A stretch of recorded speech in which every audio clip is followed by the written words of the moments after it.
नमस्कार. बघा, आज आपण विज्ञानातील 4थ्या पाठातील अगोदरच्या तासाला वनस्पतीमधील पोषण पाहिलं. आज प्राण्यामधील पोषण कशा प्रकारे होतं ते पाहणार आहोत. बघा, प्राण्यामधील पोषण हे संकल्पनेत पोषण त्याच्या शरीराला असणारी गरज व अन्नग्रहणाची पद्धत व त्यांचा शरीरामध्ये होणारा वापर याचा समावेश होतं. म्हणजे शरीराला कशाची गरज आहे, कुठल्या पोषण तत्वाची गरज आहे, बरोबर आहे का.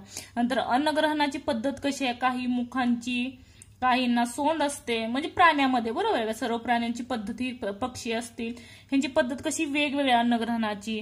परत त्यांच्या शरीरामध्ये होणारा काही, म्हणजे त्यांच्या शरीरात त्यांच्यासाठी कशासाठी वापर कशा प्रकारे होतो, पोषण करून कशा प्रकारे त्यांचा आहार घेतला जातो तेच आपण पाहणार आहोत. बघा, थोडे आठवा. अन्नामध्ये असणारी विविध पोषण तत्वे कोणती. गेल्या वर्षी पाहिले आपण.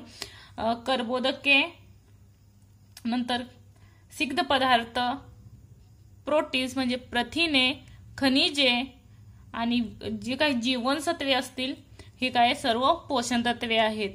आणि त्याचा उपयोग काय होतो, म्हणजे कशासाठी त्याचा उपयोग होतो. कर्बोदक असेल तर ऊर्जा मिळते आपल्याला, सिग्ध पदार्थ हितून ही ऊर्जा मिळते. त्याप्रमाणे प्रोटीन मधून असणारे आपल्या शरीराची काही झीज आहे ती भरून काढली जाते. परत खनिजे व जी काही जीवनसत्वे असतील त्याच्यापासून काय जे काही आपल्या शरीरात ज्या काही ऊती असतील त्याचं कार्य सुरळीतपणे पाडण्याचं कार्य ते करत असते. हे गेल्या वर्षी आपण पाहिलेलं आहे, डिस्क्रिप्शन मध्ये आहे व्हिडिओ, तो पाहू शकता. नंतर बघा, शरीराच्या सर्व क्रिया सुरळीतपणे होण्यासाठी आवश्यक असणारे घटक अन्नातून मिळत असतात. अन्न म्हणजे कुठलं अन्न, जे घरी बनवलं जातं ते अन्न म्हणलं जातं. बाहेरून आणलेल्या अन्नातून बऱ्याचशा प्रकार पोषण तत्वे नसतात. आणि जे काही पॅकेज असतील, कुरकुरे, चिप्स असतील, ह्या बिस्किट असतील, त्याच्यामध्ये कुठलंही पोषण तत्व आपल्याला मिळत नाही. गेल्या वर्षीही पाहिलेलं आहे. रक्ताद्वारे हे घटक शरीराच्या सर्व भागांना पुरवले जातात. आपण खाल्लेले अन्न जसेच्या तसे रक्तात मिसळत नाही. आपण जे अन्न खातो, काही अन्न म्हणून जे काही खातो ते जसेच्या तसं रक्तात मिसळलं जात नाही. मग काय होतं, त्यासाठी अन्नाचे रूपांतर रक्तात मिसळू शकतील अशा विद्राव्य घटकात व्हावे लागते. त्या अन्नासाठी बऱ्याचशा प्रोसेस आहेत, तेच पाहणार आहोत. त्याचे टप्पे आहेत. त्याचे विद्राव्य होऊन मग ते आवश्यक असणारं घटक रक्त शोषून घेत असतं. प्राण्यामध्ये पोषण क्रियेची, अन्नग्रहणाची, उत्सर्जनापर्यंत विविध टप्पे आढळून येतात. तेच टप्पे अभ्यासणार आहोत. बघा, अन्नग्रहण म्हणजे आपण जे अन्न ग्रहण करतो, एखादा घास खातो, त्या अन्नग्रहणात कशी प्रोसेस होते. बघा, टप्प्या अगोदर अन्न शरीरात घेतलं जातं. जे आपण अन्न खातो, चपातीचे भाजीसोबत जो तुकडा खातो तो चघळला जातो आणि तो काय करतो, अन्न म्हणून तो आपल्या शरीरात घेतला जातो. नंतर बघा, त्याचं काय होतं, पचन होतं. म्हणजे अन्नाचे रूपांतर विद्राव्य घटकात होणे म्हणजे काय, अन्नपचन असे म्हणतात. जे काही अन्न खाल्लं आपण त्याचं विद्राव्य घटक म्हणजे बारीक बारीक जे तुकडे होतात रसात रूपांतर होतं ते म्हणजे अन्नपचन. नंतर बघा, शोषण. पचनातून जे काही आपण अन्न खाल्ले ते पचलं जातं आणि पचन तयार झालेले विद्राव्य रक्तात शोषले जाते. म्हणजे इथं काय झाला, रस तयार जातो आणि ते पचवलं जातं आणि ते पचनातून काय होतं, ते रक्त काय करतं, ते शोषून घेतं. रस तो आवश्यक घटक असणाराच शोषून घेतो. बिस्किटातून म्हणता त्यातून काहीही मिळत नाही, त्याच्या कुठलाही पोषण तत्व नसल्यामुळे ते शोषून घेत नाही. जसंच्या तसं उत्सर्जनामार्फत निघून जाते. फक्त जी काही पोटाची गरज आहे ती फक्त भागवली जाते, पण ते कुठलंही पोषण तत्व मिळत नाही. उलट त्याच्यापासून आपल्याला अपायकारक बऱ्याचशा गोष्टी आहेत.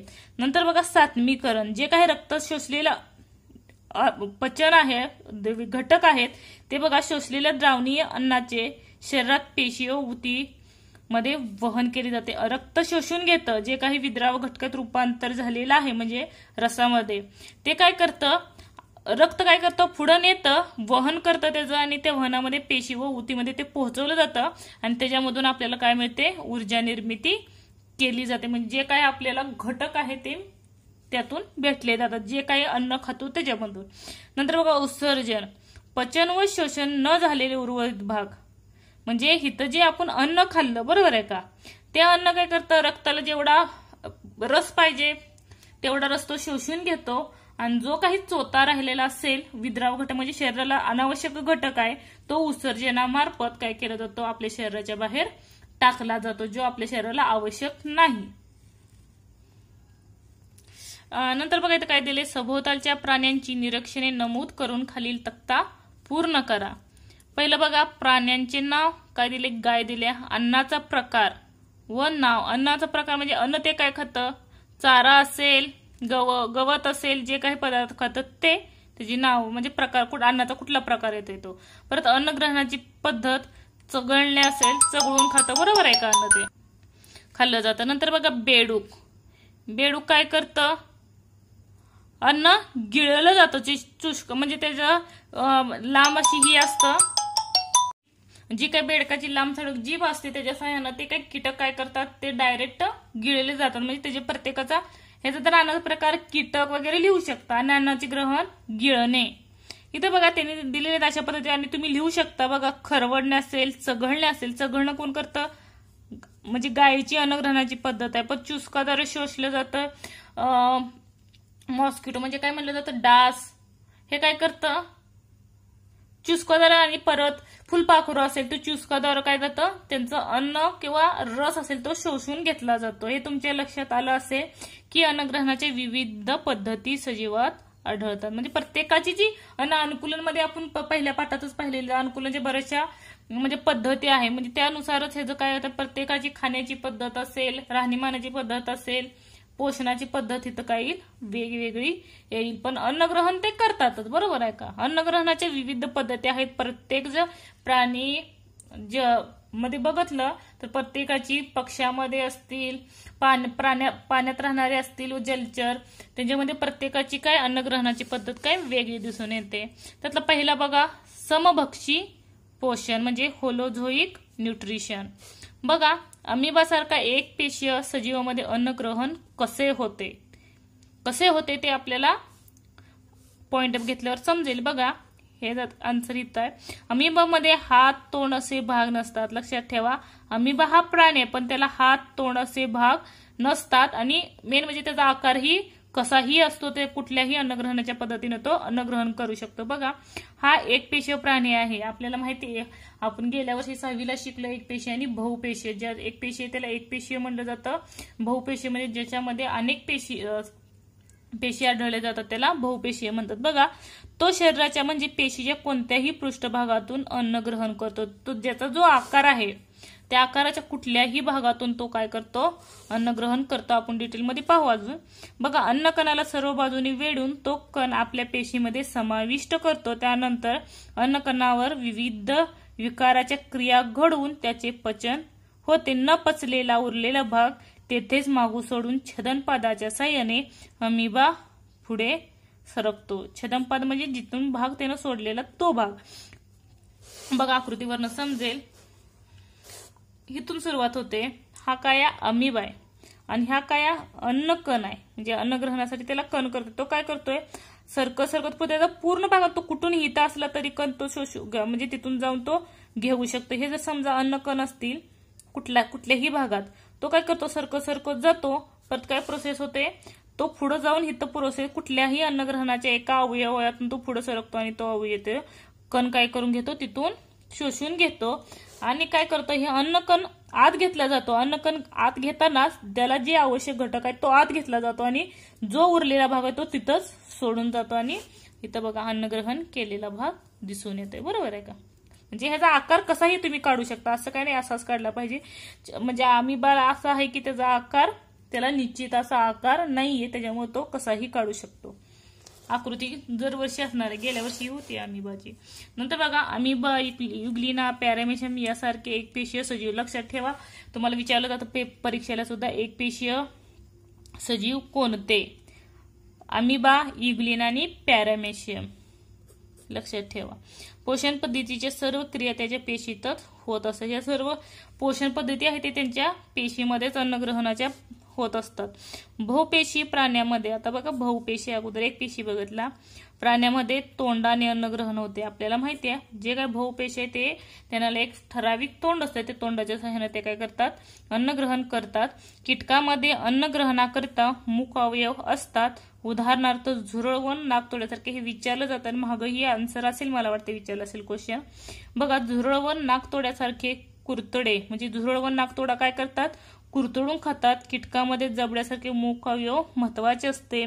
फुलपाखरू, बघा, फुलपाखरू नळीसारखी सोन वापरून अन्नग्रहण करते, नळीसारखी सोंड असते, त्याचप्रमाणे डास व ढेकूण हे चूसक म्हणजे त्याला सुईसारखा भाग असतो, त्याच्या सहाय्याने ते टोचीण्या करतात.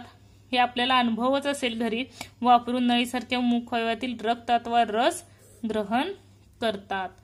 हा विचारलाही जातो, काही वेळेला पेपरला विचारला होता. इथं सुद्धा बघा खाली सजीवांचे वर्गीकरण अन्न प्रकारानुसार कोणत्या प्रकारात येईल. इथं बघा कोल्हा दिलाय, पोपट दिलाय, म्हणजे प्रत्येकाचे अन्नग्रहण हे जी बघा अन्नग्रहण करण्याची माणसाला तर आपल्याला माहिती आहे. परत वाघ काय करतो, सिंह म्हणजे जे काही गवत खाणारे जे काही प्राणी आहेत त्याच्यावर हे डिपेंड असतात, बरोबर आहे का. त्यांना ते फाडून खात असतात. हे जे अन्नग्रहणाची पद्धत वेगळी आहे, गिदड वगैरे, बरोबर आहे का. म्हणजे प्रत्येकाचे अन्नग्रहण करण्याची जी इथं काय करते, ही जीभ लांब चढक करतो, त्याच्या सहाय्याने ते चूस करून खात असतं अन्नग्रहण. नंतर बघा अन्न प्रकारानुसार प्राण्यांचे प्रकार खालीलप्रमाणे आहेत. बघा शाकाहारी प्राणी, शाकाहारी माहिती आहे, शाकाहारी प्राणी प्रत्यक्ष वनस्पतीचा अन्न म्हणून उपयोग करतात. जसे गवत खाणारे, बिया खाणारे आणि फळे खाणारे. ते फक्त गवत खातात, बिया खातात आणि फळे खातात. उदाहरण काय सांगू शकताला, हरिण असेल, चिमणी, हे कसे आहेत, बरेचसे असे सांगू शकतो. जे शेळी असेल, म्हैस असेल, ते काय खातात, गवत खातात, बिया खातात आणि फळे खातात. पोपट. नंतर मांसाहारी प्राणी ॲज अ कार्निव्होरस. काही प्राणी अन्नासाठी इतर प्राण्यावर अवलंबून असतात, म्हणजे जे काही असले बिया गवत खातात ह्या प्राण्यावर हे प्राणी अवलंबून असतात. मांसाहारी प्राणी अन्नासाठी अप्रत्यक्षपणे वनस्पतीवर अवलंबून असतात. तर जसे शाकाहारी प्राण्यांना खाणारे, कीटक खाणारे प्राणी असतात. नंतर बघा मिश्राहारी प्राणी. मिश्राहारी म्हणजे काय, ओमनिव्होरस, म्हणजे ते दोन्हीही खाऊ शकतात मिश्राहारी, मला वाटते. बघा काही प्राणी अन्नासाठी वनस्पतीचा तसेच प्राणी असे दोन्ही अवलंबून असतात. उदाहरणार्थ आपण स्वतः काय खातो, अन्न म्हणून काही पालेभाज्याही खातो, म्हणजे वनस्पतीवरही अवलंबून, आणि मटण मासेही खाल्ले जातात, बरं. वानर, चिंपांजी आणि मानव. काही सभोवताली आढळणारे काही सजीव हे त्यांच्या अन्नग्रहणा बरोबर पर्यावरण स्वच्छता व संवर्धनाचे कार्यही करतात. म्हणजे त्यांची अन्नग्रहणही केलं जातं आणि पर्यावरणही स्वच्छ राखलं जातं आणि त्याचं संवर्धन केलं जातं. उदाहरणार्थ कावळा असेल, गिदड असेल, हे काय करतात, स्वच्छता करतात, बरोबर आहे का. अन्नग्रहणही करतात आणि पर्यावरणाचं संवर्धनही करतात. बघा त्यानुसार त्यांचं स्वच्छता कृमी व विघटन, ते स्वच्छता क्रमी म्हणून आणि विघटन म्हणून ओळखले जातात हे जे काही सजीव आहेत. बघा स्वच्छता क्रमी ॲज अ स्केव्हेजर्स, हे मृत प्राण्यांच्या शरीरापासून अन्न मिळवून जगतात. जे काही मेलेली प्राणी आहेत, लहान मोठे असतील तर जे अन्न मिळवून जगतात, तसे तरस, गिदडे, कावळे. नंतर विघटन, डिकम्पोजर, म्हणजे हे काही सूक्ष्मजीव हे मृत शरीराचा अवशेष तसेच काही पदार्थ कुजवून त्यापासून अन्न मिळतं. म्हणजे जे काही अन्न पूर्णपणे कुजलेलं आहे, प्राणी असेल, मृत प्राणी, ते कुजलेलं अन्न म्हणून कुजवून ते अन्न मिळवतात. नैसर्गिक पदार्थाच्या कुजण्याच्या प्रक्रियेमध्ये सूक्ष्मजीवांचे काय होतं, पोषण होतं. नंतर ब बघा, पहिला समभक्षी बघला. आता ब बघा, मृतोपजीवी वनस्पती. काही कीटक, एकपेशीय सूक्ष्मजीव हे मृत शरीरातील किंवा आजूबाजूच्या वातावरणातील दरूप सेंद्रिय पदार्थाचे शोषण करून त्याचे अन्न म्हणून वापर करतात. यालाच मृतोपजीवी वनस्पती असे म्हणतात. उदाहरणार्थ कोळी, मुंग्या, घरमाशा, बरोबर आहे का. नंतर बघा तिसरा परजीवी पोषण ॲज अ पॅरासायटिक न्यूट्रिशन. बघा घरातील कुत्रा, गोठ्यातील म्हैस अशा प्राण्यांच्या शरीराच्या तुम्ही लहान लहान प्राणी पाहिले आहेत का. कुत्रा असेल, गोठ्यातील म्हैस असेल, सगळ्याच नाही पण ठराविक, बरं का.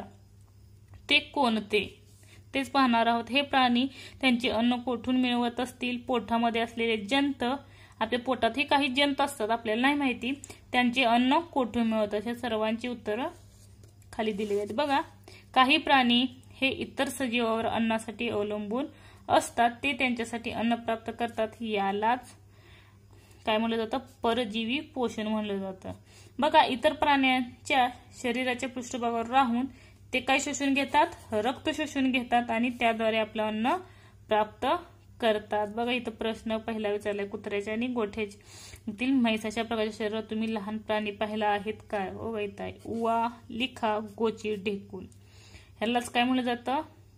जे काही रक्त शोषून घेतात ह्या प्राण्यावरती राहून त्याला बाह्य परजीवी पोषण म्हणतात. त्यांच्या अंगावर कुठले असतात जीव? ते उवा, लिखा, गोचिड, ढेकून. ते काय करतात? ते कुत्र्याच्या म्हैस असेल, बाकी दुसरे मांजर असेल, त्यांच्या अंगावर बसले जातात आणि त्यातून ते रक्त शोषून घेतलं जातं. नंतर बघा पट्टकृमी, गोलकृमी अशा जंत असलेल्या शरीराच्या आतमध्ये राहून, बघा शरीराच्या आतमध्ये राहणारे जंत कुठे मिळतात? बघा कुठले? पट्टकृमी आणि गोलकृमी हे शरीराच्या आतमध्ये राहणारे प्राणी आहेत आणि बाह्य परजीवी उवा, गुलिखा, गोची, ढेकून आहेत. लक्षात ठेवा. रक्ताद्वारे अन्नाचे तो प्रत्यक्ष अन्नाचे शोषण करतात, त्याला अंतपरजीवी म्हणतात. अंतपरजीवी का म्हणतात? कारण ते शरीराच्या आतमध्ये राहतात आणि रक्ताद्वारे, आपले जे रक्त आहे त्याच्याद्वारे अन्न म्हणून त्याचा वापर केला जातो, त्याला म्हणून अंतपरजीवी म्हणतात. ते आपल्याला दिसतही नाही, आपल्यालाही माहिती नसतं. बघा हे प्राणी अंतपरजीवी प्राणी म्हणून ओळखले जातात. कुठले? पट्टकृमी आणि गोलकृमी हे जंत आहेत आपल्या शरीरात असणारे. धन्यवाद. व्हिडिओ आवडल्यास लाईक करा, सबस्क्राईब करा आणि कमेंट करा. थँक्यू.